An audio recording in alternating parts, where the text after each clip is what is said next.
At 18, I was really fortunate when I met a monk. And this monk was invited to speak. And I kind of just went because one of my friends forced me to. At that time, I was listening to CEOs and entrepreneurs and business people and marketers who I thought that's what I was aspiring to be like. And then I hear this monk.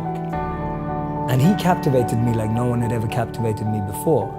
It was like staring at the most beautiful woman on the planet. You know, I was completely fixated on him. That was the beginning of what changed me.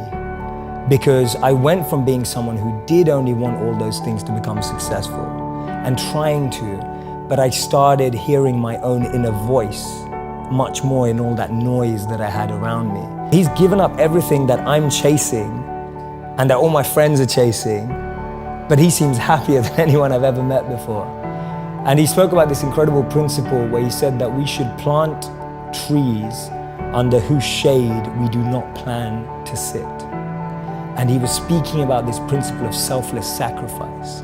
And that kind of just penetrated me right there. When he said the words selfless sacrifice, for the first time in my life, I felt a thrill about something that I'd never felt before. I thought, wow, giving up everything you have for the service of others sounds like the best thing you could possibly do. And I don't know why I had that thought, because I wasn't a spiritual kid growing up. I wasn't a religious kid growing up. I wasn't even a good kid growing up.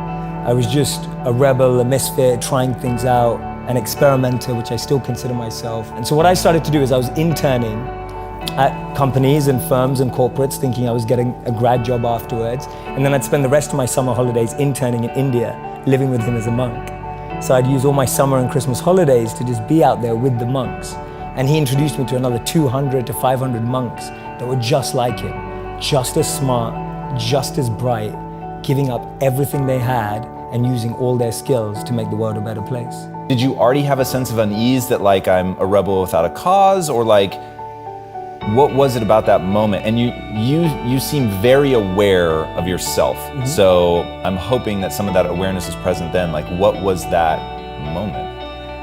I believe the moment was I've always had friends who are older than me. And I could see a lot of them in the most successful careers, successful jobs, beautiful partners, whatever it was.